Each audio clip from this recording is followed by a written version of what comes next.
பொறுத்தவரையில் சமூக தேடலை சாடி, சமூக பிறழ்வுகளை சாடி உலக இலக்கியத்தில் மாயாதாத்த கதைகள் நிறைய வருகின்றன. அப்படி கதைகள் தமிழில் வருகிறதா என்பதுதான் இப்போதைய கேள்வி. உலக இலக்கியத்தோடு ஒப்பிட்டு பார்க்கையில் தமிழில் இந்த முயற்சிகள் கொஞ்சம் குறைவுதான். அதற்காக சில விஷயங்களை நாம் செய்ய வேண்டியிருக்கிறது. மாயாதாத்தத்தை அடுத்த தளத்திற்கு தமிழில் எடுத்துச் செல்ல வேண்டிய கடமை நமக்கு இருக்கிறது. அது ஒரு கடினமான காரியம் கிடையாது. காரணம், பண்பாட்டு பூரிப்பும் கலாச்சார செறிவும் நிறைந்த பாரதம் நிறைய வாய்ப்புகள் தருகிறது மாயாதாத்தத்தை அடுத்த தளத்துக்கு எடுத்துச் செல்வதற்கு. ஒரு உதாரணத்துக்கு சொல்றேன்னா, மாயாதாத்தம் குறியீடு சம்பந்தப்பட்டதா இருக்கிறதுனால ஒரு குறியீட்டின் மூலமாகவே உங்களுக்கு ஒரு இதை சொல்றேன். எரியும் நெருப்பை ஓவிய கருவாக கொண்டு தீட்டிக் கொண்டிருக்கிறான் ஓவியன். அவன் மேசையிலும் திரைசீலையிலும் நெருப்பு பற்றி எரிகிறது. அவன் ஓவியம் உயிர் பெற்று நெருப்பு பற்றி கொண்டது என்கிறான் விந்தை விரும்பி. நெருப்பு எரிவது கூட தெரியாமல் ஓவியத்தில் கவனத்தை வைத்திருக்கிறான் என்கிறான் யதார்த்தவாதி. இந்த இருவேறு உலகங்களையும் நெருப்பு என்ற மையப்பொருள் கொண்டு இணைத்து விடுகிறான் மாயா யதார்த்தவாதி. இதை வைத்து பார்க்கல என்ன மாயாதாத்தம் என்பதை பற்றி மிக சுருக்கமாக விளங்கிக் கொள்வதற்கு இது உபயோகமாக இருக்கும்.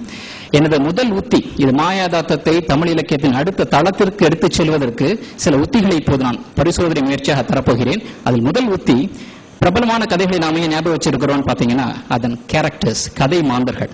வந்தியத்தேவனை மறக்க முடியாது, ஷெர்லாக் ஹோம்ஸை மறக்க முடியாது. அதற்கு காரணம், இந்த கதை போல சரித்திர நாயகர்கள் பாரதி, கட்டபொம்மன், அனுமன், கர்ணன் போன்றவர்களை மறக்க முடியாது. என் முதல் உத்தியின்படி இந்த பிரபலமான கதாபாத்திரங்களை புதிய நோக்கில் இயல்பான கதை சொல்லுக்குள் இன்றைய காலகட்டத்திற்கு மீண்டும் அழைத்து வர வேண்டும். இதுதான் முதல் உத்தி. அது எப்படி செய்யலாம் அப்படின்னு பாக்குறீங்கன்னா, அதுக்கு ஒரு உதாரணத்துக்காக, ஒரு ஆய்வுக்காக ஒரு கதை கருவும் தர்றேன். தொங்கு பாராளுமன்றத்தோடு தொங்கிக் கொண்டிருக்கிறார் பலவீனமான ஒரு பிரதமர். செப்டம்பர் 11 போன்ற ஒரு தீவிரவாத தாக்குதல் ஒரு புறம், நாட்டின் ஆக்கிரமிப்பு போர் பற்றி மறுபுறம் ஒரே நேரத்தில் தகவல்கள் வருகின்றன. அரசின் நம்பிக்கை சாய்கிறது. மக்களின் ஒருமித்த கோபம் கூட்டு சக்தியாக குவிகிறது. பிரதமரின் தனி அறையில் கட்டபொம்மன் பிரவேசிக்கிறார். பிரதமர் ஏதேனும் பாதுகாப்பு நடவடிக்கை எடுப்பார் என எதிர்பார்க்கிறார்கள் அனைவரும். ஆவேசம் கலந்த சாதுரியத்துடன் எதிர்த்தாக்குதலை தொடங்குகிறார் அவர். உலகம் குறிப்பெடுக்கும் எதிர்த்தாக்குதலாக அது அமைகிறது. தகவல் தொழில்நுட்பத்தின் மூலமாக சர்வதேச அளவில் கூட்டு செயல்பாட்டை உருவாக்குகிறார் கட்டபொம்மன். இதன் மூலமாக தீவிரவாதம் உலகில் எங்குமே செயல்பட முடியாத ஒரு சூழல் உருவாகிறது. பிரதமரின் தனி அறையில் பேச்சு சத்தம் கேட்டபடியே இருக்கிறது. இப்படி ஒரு கதைக்குரு வரும்போது நமக்கு தூக்கில் முடிந்த கட்டபொம்மன் மீண்டும் வருகிறார். எரியும் பிரச்சனையான தீவிரவாதத்திற்கு தீர்வு கிடைக்கிறது, எழுச்சி பிறக்கிறது. இது மாதிரி பல புதிய விஷயங்கள் தெரியும். தவிர இதன் பலன்கள் பார்த்தீங்கன்னா, ஒரே மாதிரி கதைகளை படிப்பதன் அலுப்பு போகிறது. சரித்திர புருஷர்களை பற்றிய அறிவு புதிய தலைமுறைக்கு கிடைக்கிறது. கட்டபொம்மன் ஏற்கனவே தெரிந்த வாசகர்கள் எளிதாக ஐக்கியப்படுத்தப்படுவார்கள், கதையோடு ஐக்கியப்படுவார்கள். சமூக பிரச்சனை, இந்த தீவிரவாதம் போன்ற சமூக பிரச்சனைகளுக்கு தீர்வும் கிடைக்கிறது. இப்படி பல விஷயங்களை இந்த உத்திகளை பயன்படுத்துவதன் மூலமாக கிடைக்கலாம். இதில் எச்சரிக்கை குறிப்பாக ஒன்றை சொல்ல வேண்டும். ஆய்வுக்கு எடுத்துக்கொள்ளும் போது இரண்டு பக்கத்தையும் பார்ப்போம் அல்லவா? எச்சரிக்கை குறிப்பாக பார்க்கும்போது நம்பகத்தன்மை முக்கியமானது. கட்டபொம்மன் போன்ற சரித்திர புருஷர்களை கொண்டு வரும்போது அவர்களுடைய உயர்ந்த கோணங்கள், உயர்ந்த குணங்களை நம்பகத்தன்மையோடும் நேர்மையோடும் ஜாக்கிரதை உணர்வோடும் திரும்ப கொண்டு வர வேண்டும். அப்போதுதான் அது சரியாக கொண்டு வர முடியும். ஆனால் அவர்கள் தலைக்கு பின்னால் கொடுத்திருக்கிறோமே ஒளிவட்டம், அதை என்ன செய்வது? அதை விவாதத்திற்கே விட்டு விடுகிறேன். அடுத்த உத்தியாக நான் சொல்வது அமைப்பு முறை. நீங்கள் எந்த கதை எழுதினாலும் அதை இந்த 6 அமைப்பு முறைக்குள் அடக்கி விடலாம். Opening, setting, plot, characters, turning points and ending. எந்த கதையும் இந்த 6க்குள் அடங்கிவிடும். புதிதாக கதை எழுதுபவர்கள் இந்த உத்தியை பயன்படுத்தலாம். மாயா கூறுகளாக இதில் ஏதாவது ஒரு உத்தியை ஏதாவது ஒரு அமைப்பு முறை இருக்கலையே, ஓப்பனிங், செட்டிங், இதில் எதையாவது ஒன்றை மாற்றி புதிய புதிய கதைகள் படைக்கலாம். உதாரணத்துக்கு சொல்லணும்னா, ஒரு வல்லரசின் போர்க்கொலைகள் பற்றிய கதை என்று வைத்துக் கொள்வோம். ஒரு சூப்பர் பவர் ஒரு போர் தொடுத்திருக்கிறது, பணத்திற்காகவோ இதுக்காகவோ. அப்போது அசோகரின் கலிங்கத்து போரில் ஏற்பட்ட திருப்புமுனை காட்சியை நாம் இங்கே மாயா கூறுகளாக கொண்டு வருகிறோம். அப்படி கொண்டு வரும்போது அந்த வல்லரசின் அதிபரின் மனதில் ஏற்படும் மனமாற்றம், அதனால் அவர் ஏற்படுத்தும் முடிவுகளின் மாற்றம், இவையெல்லாம் வைத்து ஒரு கதை உருவாகுமானால் அந்த கதை இந்த உத்திக்கு ஒரு உதாரணமாக சொல்லலாம். மூன்றாவது உத்தியாக உணர்வு நிலை, ஸ்டேட் ஆஃப் மைண்ட் என்ற நிலை. இப்போ பாத்தீங்கன்னா, மேற்கத்திய நாகரிகத்தின் தாக்கம் நிறைய இருக்கிறது இந்தியாவிலே. விடுதலைக்கு முன்னால் இருந்த தேசிய உணர்வு என்ற அந்த ஸ்டேட் ஆஃப் மைண்ட், உணர்வு நிலையை இந்த தற்கால ஒரு சூழலுக்குள் கொண்டு வரும்படியாக, மாயாக்கூறுகளாக கொண்டு வரும்படியாக ஒரு கதை அமையுமானால் அதை இதற்கு உதாரணமாக சொல்லலாம். உணர்வு நிலை என்பது எல்லாருக்கும் மாறுபடும். கிரிக்கெட் மேட்ச் பார்க்கும்போது எல்லாருக்குமே ஒரு தேசிய உணர்வு வரும். கிரிக்கெட் மேட்ச் பார்த்து முடிஞ்ச பிறகு அந்த தேசிய உணர்வு அடைந்து விடும். அப்ப அந்த உணர்வு நிலைங்கிறது ஒரு நிலையை நம்ம அடைந்து விடுறோம், பிறகு ஒரு சாதாரணமான நிலைக்கு வருகிறோம். ஒரு உணர்வு நிலையே மாயா கூறுகளாக மாற்றினால் புதிய புதிய கதைகள் படைக்கலாம். எனது நிறைவுரையில் நான் சொல்ல விரும்புவது என்னவென்றால், இந்த மாதிரி இலக்கிய வகைகள் உலகத்தில் எங்கேயோ இருக்கிறாங்க, நம்ம கொஞ்சம் பின்னாடி இருக்கிறோம் தான் சொல்லணும். ஆக இந்த இலக்கிய வகைகளின் ஆய்வுகளை பற்றியும் கல்விகளை பற்றியும் நிறைய நாம் புதிய புதிய திட்டங்கள் கொண்டு வர வேண்டும். தமிழக அரசே இலக்கிய இயக்கங்களை உருவாக்கலாம். மாயா யதார்த்த இலக்கிய இயக்கம் என்று உருவாக்கி இதை எழுதும் ஆசிரியர்களை ஒன்று கூட்டி விவாதங்கள் நடத்தி புதிய புதிய உத்திகளை கொண்டு உலகத்தை சவாலுக்கு இழுக்கும் புதிய இலக்கியங்களை நாம் படைக்கலாம். அதுதான் மொழி வளர்ச்சிக்கு வருங்காலத்திற்கு ஒரு சரியான வழியாக இருக்கும்.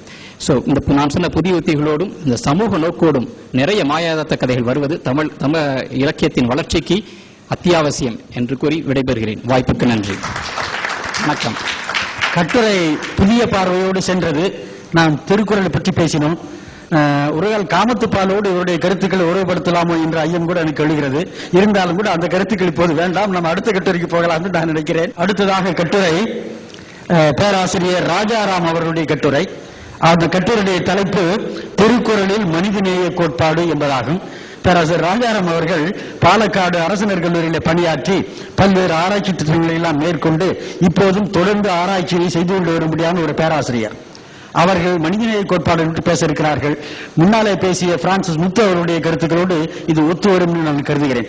இப்போது தம்முடைய கருத்தை வழங்குமாறு பேராசிரியர் ராஜாராம் அவர்களை நான் கேட்டுக்கொள்கிறேன். நன்றி தலைவர் அவர்களே. மதிப்புக்கும் மரியாதைக்கும் உரிய தலைவர் முனைவர் முருகரத்னம் அவர்களே, அருமையான கட்டுரைகள் வழங்கி அமர்ந்திருக்கின்ற அறிஞர் பெருமக்களே, குறள் ஞானி முனைவர் மோகனராஜ், முனைவர் மருதநாயகம், ஒரு சாலை மாணாக்கர் முனைவர் யோகீஸ்வரன், முனைவர் ராஜேந்திரன், முனைவர் நயினார், முனைவர் சாரிகாதேவி, முனைவர் மேனுவல் உள்ளிட்ட அவைக்கு நன்றி கூறி என்னுடைய கட்டுரையை தொடங்க இருக்கின்றேன். திருக்குறளில் மனிதநேய கோட்பாடு என்பது இந்த ஆய்வு பொருள், இற்றைய ஆய்வு பொருள். மனிதநேயம் என்றால் என்ன? Humanism. Thirukkural concentrates on ethical humanism, universal humanism. Valluvan தன்னை உலகிற்கே தந்து வான்புகழ் கொண்ட தமிழ்நாடு, தமிழ்நாடு எங்கும் தமிழ் எதிலும் தமிழ், வான்புகழ் கொண்ட தமிழ்நாடு என்று அழுத்தமாக சொன்னார் பாரதியார். திருக்குறள் ஒரு நாட்டுக்குமன்றி உலக அளவில் வாழ்வில் வழிகாட்டி நூலாக திகழ்கின்றது. உலக மக்கள் அனைவருக்கும் பண்பாடு பெற்று உய்யும் நெறியினை எடுத்து எம்பும் ஒரு பொது நூல். இதில் கூறப்படாத நெறிகளை வேறு எந்த நூலிலும் காண இயலாது.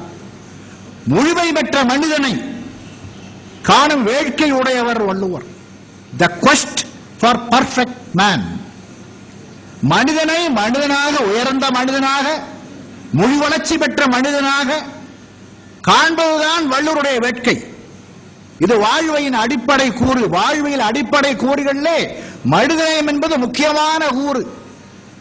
வள்ளுவர் மிகச்சிறந்த உணர்த்தும் ஆற்றல், கருத்துக்களை வெளிப்படுத்துகின்ற திறன் வாய்ந்தவர்கள், கருத்துக்களை சொல்லுவதிலே தனி சிறப்பு வாய்ந்தவர்கள். Whatever else literature may be, communication it must be no communication, no literature என்றார் லாசலஸ் ஆபர்க்ரோம்பி என்ற திறனாய்வாளர். இந்த அரங்கம் இலக்கிய கொள்கை சார்ந்தது. இலக்கிய கொள்கையை கண்டறிவதற்கு பயன்படுவதுதான் இலக்கிய திறனாய்வு. படைப்பாளியின் கொள்கை என்ன என்று கண்டதற்கு மிகவும் துணை வருவதுதான் இலக்கிய திறனாய்வு. அவ்வாறு மனிதநேயம் என்று சொன்னால் அறம் போலும் கூர்மையரேனும் மரம் போல்வர் மக்கட்பண்பு உடையார். மக்கட்பண்பு இல்லாதவர் சொன்னார்.